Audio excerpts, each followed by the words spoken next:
You think buying a home is always a smart move? Think again. Some homes are financial death traps. They will drain your wallet, stress you out, and leave you wish you never signed those papers. Because if you make one of these mistakes, you can lose tens of thousands of dollars and even go bankrupt. In today's video, I will discuss 8 types of houses that have the potential to become a financial nightmare. So without further ado, let's dive in. The newly renovated home might look like a dream, but behind the fresh paint and the new floors could be cheap materials and hidden problems. Before you buy, here is why you should think twice before purchasing a flipped house. I don't know if you ever felt this way. It doesn't matter how nicely it looked in the picture, as soon as you step in the flipped house, you would have often felt the house is cheap. That's because they tend to use low-cost material that look fine in photo but feel cheap in person. A common trick they pull is that they might install thick and fluffy carpet that looks plush, but underneath they use the cheapest padding. In photo it looks you'll be stepping on a cloud, but the moment you step on it, it feels thin and disappointing. Also, doors is always hollow core. They feel super light when pushing them and barely block any noise, making the home feel cheap and less solid. And when it comes down to kitchen cabinets, instead of using solid wood, flippers often use particle boards due to its affordability. But it feels light and prone to moisture damage, which means you may find yourself needing to replace them sooner than expected after moving in. And the problem just doesn't stop there. Many flippers doesn't like to dealing with anything behind the walls, such as outdated electrical system, plumbing, HVAC, because those repairs are expensive and don't show up in photos. So many flippers just leave them untouched. I once helped someone bought a flipped house. Fortunately, the flipper was reputable in the area, and the home was well designed and properly executed. He even walked us through all the electrical and plumbing work he had done, ensuring everything was checked and the faulty parts were replaced. Here's the scary part. After the inspection, it comes out that the sewer system inside the house was fine, but the sewer line to the street was completely corroded. Because you need to dig out the entire driveway in order to replace it, that repair was quoted for $30,000. Luckily, the flipper was responsible and willing to take care of the $30,000 repair in this process. So this way, everything worked out just fine. But as you can see, this example shows that even a well-executed flip can have hidden problems. If you love the design and are set on buying a flipped house, go for it. But you need to be smart about it. Be sure to include a specialized inspection for HVAC, sewage structure, and electrical systems. Essentially, any inspection you can think of to ensure the home's core structure is good. Equally important, don't forget to verify work permits. This ensures that any renovations, especially those behind the walls, were done to code and with proper approvals. Since we just talked about checking permits, why don't we just stay on this topic for a little longer? Another type of home that most people don't talk about but can turn into a massive headache is a house with a lot of unpermitted work. So the number one issue is a safety concern. Permits exist for a reason. They ensure that what's behind the wall meets building codes. For example, if an electrical work is unpermitted, that means nobody's checking on whether they're built up to code. So nobody will know if their work product's up to par. So even small things like a poorly connected wire can lead to overheating and could eventually spark a fire inside your house. So a house with lots of unpermitted work can cost you thousands and even make your home unsellable later. If the city finds out about unpermitted work, you could be forced to tear it down and redo the code or even pay a hefty fine. Even if nothing happens immediately, when you go to sell the house, by law, you have to disclose the work wasn't done legally. It can kill the deal or force you to discount the price significantly. So if you currently own a house and want to do any improvement, make sure you always put a permit before you start. As a buyer, how to spot home with unpermitted work? Like I just mentioned, by law, seller must disclose any unpermitted work, but that doesn't mean they always do. So this didn't happen to me, but I know an agent who helped a client purchase a home that the previous seller just never disclosed the added recessed lights are done without permits. Soon after moving in, fire caused by faulty wiring burned down half of the house. When they tried to file an insurance claim, the insurance company denied it because they found out that the fire is caused by the unpermitted work and avoided the coverage. So they ended up in a long, costly litigation trying to sue the previous seller for failing to disclose unpermitted work. And trust me, you don't want to get yourself into that situation. That's why you need to compare the seller's disclosure form against the permit records in county's public office like a detective. Look for any mentions of additions, renovations, or major repairs. If anything doesn't match the permit records, that might be a red flag. Another simple but effective check is that you can compare the home square footage or the number of bedroom and bathroom against the public records. If the number don't match, that actual bathroom or added square footage might not be legal. Another type of house you should avoid at all costs is one with major foundation issues. Foundation problem is one of the most expensive and complicated repairs a homeowner can face. Foundation issue often discovered during the inspection, after you have already signed the purchase agreement. At this point, the seller might try to tempt you with a big discount to keep you from walking away. I've seen sellers knocking off $50,000 just to keep a deal alive. But here's why that's a trap. Depends on where you are, a foundation repair can cost from $10,000 to $100,000 or more. And even then, there's no guarantee the problem won't come back. Another reason why the seller is willing to offer such hefty discount isn't out of generosity. It's because once a foundation issue is discovered through your inspection, it becomes a disclosed material defect. If you walk away, by law, the seller is now required to inform all future buyers about this problem, which will scare off most of them and make the home even harder to sell. And here is the real catch. A foundation problem doesn't just cost you upfront, it can come back to haunt you when you try to sell the house. Let's say the seller fixed all the issue before closing and you go on to own the home for a while. Now it's time for you to sell. That disclosure rule now flips against you. You might think, wait a second, the problem was fixed. Why do I have to tell buyers about it? Well, here's the reality. No matter how well the repair was done, you are legally required to disclose any past foundation issues, even they have been repaired. And for most buyers, that's just a deal breaker. Many will see foundation issues on the disclosure form and choose to walk away, leaving you in the same tough position as the previous seller. Even worse, banks could get very nervous about houses with history of foundation damage. In some cases, this property won't qualify for traditional financing under Fannie Mae and the Freddie Mac conforming loan guidelines. That means when it's time for you to sell, you could be stuck looking for cash buyers or no buyers at all. So the key to spot foundation issue is never waive your home inspections. A skilled home inspector knows exactly what to look for. And if they suspect foundation trouble, they will recommend a specialist for a deeper evaluation. That means you should never rely on yourself to catch these issues unless you are an expert. Also, don't rely on your real estate agent to spot foundation problems. Even if they seem knowledgeable, that's just not their job. A good agent should help you make the best decision, not to perform an inspection. Especially in these days, a lot of agents are trying everything to convince you buying the house so they can collect their commissions. And if you're working with one of those agents, you should get a different one immediately. Older homes might look charming, but behind those vintage walls could be a ticking time bomb of outdated and hazardous materials. The first problem is that a lot of old houses have knob and tube wiring, which is widely used for electrical systems for houses before 1950s. It lacks of grounding, so increasing the risk of fire and electrical failures. I learned this the hard way. So earlier in my career, I rented a small place in Fairmont, Philadelphia, which is a beautiful neighborhood right next to the Philadelphia Art Museum. The house was built in the 1920s and still had that knob and tube wiring. It seemed fine at the beginning, but until one night, lightning struck. Because the wiring had no grounding, every single plugged-in device without a surge protector got fried instantly. This includes my TV, Xbox, microwave, and other things all gone in a second, and it was a very expensive lesson. You say it's okay, as long as I got the surge protector, I will be fine. The problem with knob and tube wiring doesn't just stop there. Over time, the insulation around the wires become brittle and flakes off, exposing wires that can spark, overheat, and ignite the whole house. Upgrading it isn't cheap either. Depends on where you are. A full rewire can cost you $10,000 to $30,000 or more. Then there is galvanized plumbing, another major headache.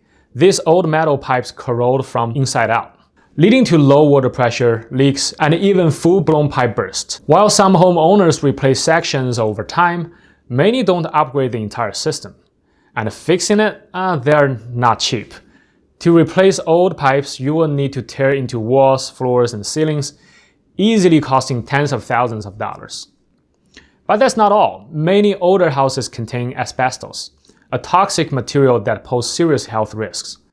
Asbestos was widely used in insulation, flooring, and even ceiling tiles until the late 1970s. If disturbed, the airborne fiber can cause lung disease and cancer. This isn't just statistics, it's personal. My uncle lost his life to asbestos-related cancer. He was exposed years ago, and by the time he was diagnosed, it was too late. That's why if you are buying an older home, make sure your inspector checks for disturbed asbestos materials, because once those fibers become airborne, the risk is real. The next type of house you should never buy is from anyone that hasn't subscribed to this channel. Jokes aside, please subscribe to this channel. You'll get smart money tips, real estate strategies, and financial hacks to keep you ahead of the game. Hit that subscribe button and turn on notifications so you never miss a video. You should never buy a home with problematic HOA. I don't see this topic covered often, but it's something every home buyer should consider. At first glance, a homeowner association might seem like a good thing. They maintain their neighborhood, enforce rules, and by doing this, they protect your property value. But a bad HOA can turn home ownership into a nightmare. When talking about abusive and mismanaged HOAs, the biggest issue comes down to toxic rules and expensive HOA fees. Some HOAs micromanage every aspect of your property, from the color of your front door to what type of car you can park in your own driveway. I've seen HOAs with ridiculous rules where they fine homeowners if their car is parked just an inch over the line in their own driveway. This isn't just hypothetical. It's exactly what happened to a homeowner in North Carolina a couple years ago. This person named Jeffrey Baldwin was fined $100 by his HOA for parking in front of his own home, which the association claimed was against the rules. He didn't realize he had been fined, so over time the charge with recurring fines and the interest snowballed to $4,300. Despite his attempts to resolve the issue, the HOA initiated foreclosure proceeding. Yes, foreclosure proceeding over the unpaid amount. Imagine losing your home over a parking ticket. HOA fees can be incredibly expensive, and often it's unclear what you are actually getting in return. So let's take a look at this one-bedroom condo in Center City, Philadelphia. It's selling at little north of $400,000, but the HOA fee is whopping $1,000 a month. That's $1,000 on top of your mortgage payment, property tax, and insurance. For $1,000 a month, you would expect at least a gym, a swimming pool, and maybe a dedicated parking spot, right? Let's take a look. So no parking. And the amenities? Pretty much nothing. You are essentially paying $1,000 a month for trash pickup and the basic maintenance. Here's what a lot of buyers don't think about. High HOA fees limits your buying power.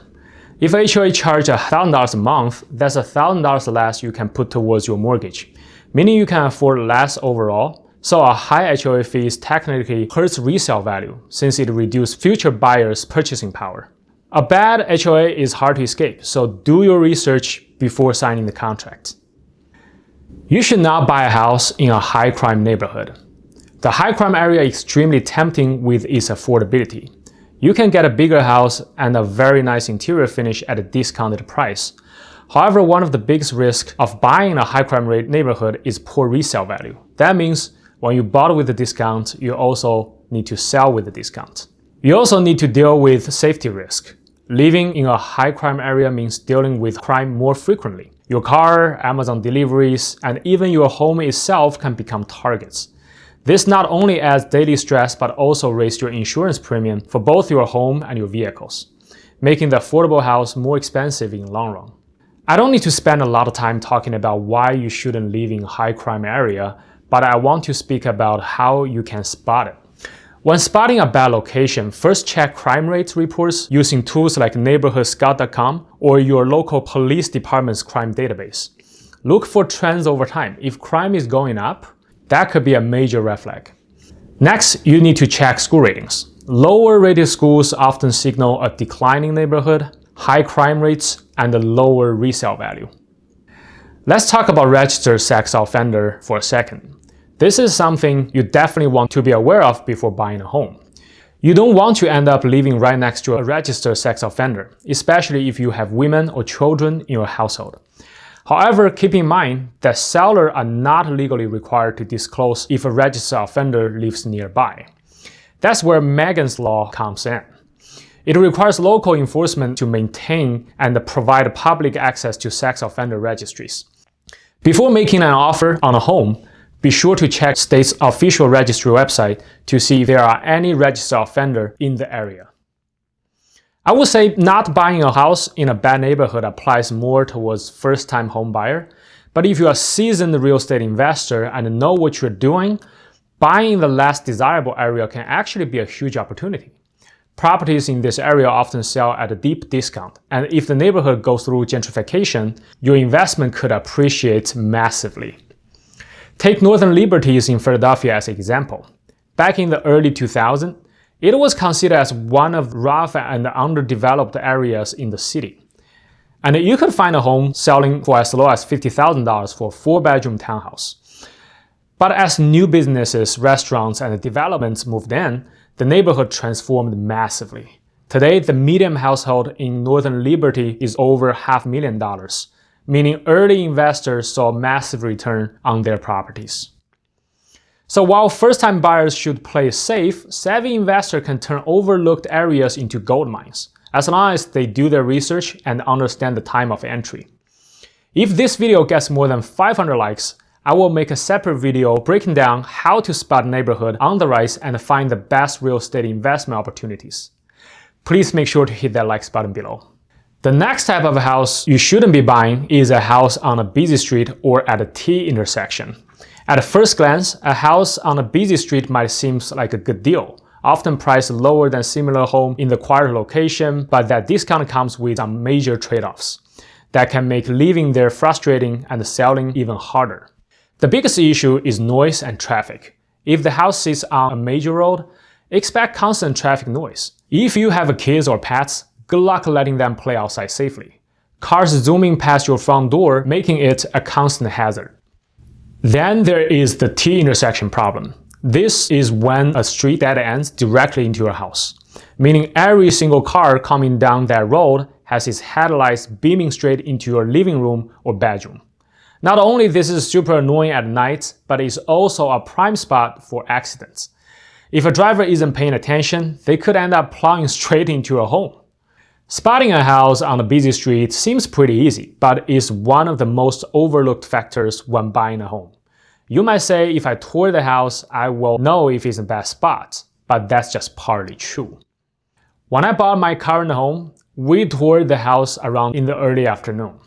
So I didn't realize how noisy it would get every single day at 5 p.m. After moving in, I found out that there is a company just 2 blocks away sells soil, and the construction trucks line up to pick them up every evening, making the entire street loud and chaotic. Even with double pane windows, I can still feel the house is shaking when those trucks drive by. And if they are working extra hard, they could also show up on Saturday morning too. So good luck if you want to sleep in. What's worse? A lot of home buying happens virtually today, and the surrounding area is often ignored. So you should never rely solely on virtual showing. A home is likely the biggest purchase of your life, and you need to be there in person and make sure to visit the house multiple times at different times of the day before making an offer. A quiet afternoon tour can be very misleading, so don't make the mistake I did. You should never buy a home in a high flood and disaster zones. I think this one is obvious enough. Your insurance is gonna be ridiculously expensive, and the resale will eventually become an issue. But again, I want to talk about how you can spot it. First thing, always check FEMA's flood zone maps before even thinking about making an offer. This map tells you how likely an area is to flood. I've linked the FEMA flood zone map in the description below. If you are house hunting, do yourself a favor and check it first.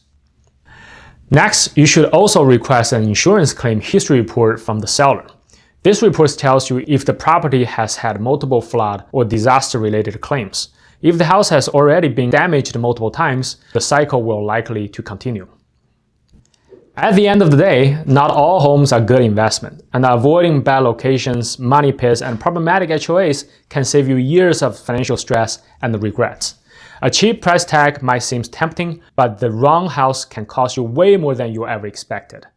So before you buy, do your research, ask the right questions, and never ignore the red flags. The last thing you want is to get trapped in a home you cannot afford to fix, can resell, and regret every single day of owning it.